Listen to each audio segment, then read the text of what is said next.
काफ कलमे लख किरोड़ा तारी वली कीते सै राहें हू कलमे नाल बुझाई दोज़ख जिथे आग बले अज़गाही हू कलमे नाल बेहस्ती जाना जिथे नेमत संज सबाही हू कलमे जे ही कोई नेमत बाहू अंदर वही सिराई हू।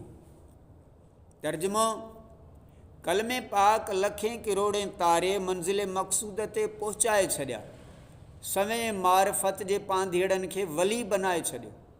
दोज़ख या जिते तेज़ बाहि ॿरे थी उहा बि कलमे जी बरकत सां विसामी वञे थी। कलमे पाक जी नेमत सां ई बेश्त में वञिबो जिते सुबुह व शाम नेमतनि जी फरावानी आहे।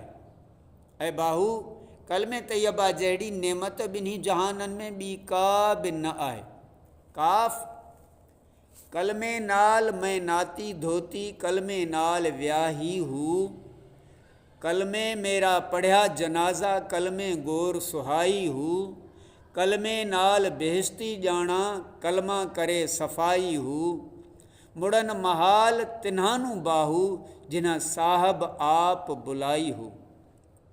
तर्जुमो आं कलमे पाक सां ई साफ़ कयो वियो आहियां ऐं मूंखे कलमे पाक सां वेंझारे सिंझारे कलमे सां ई निकाह कयो वियो आहे।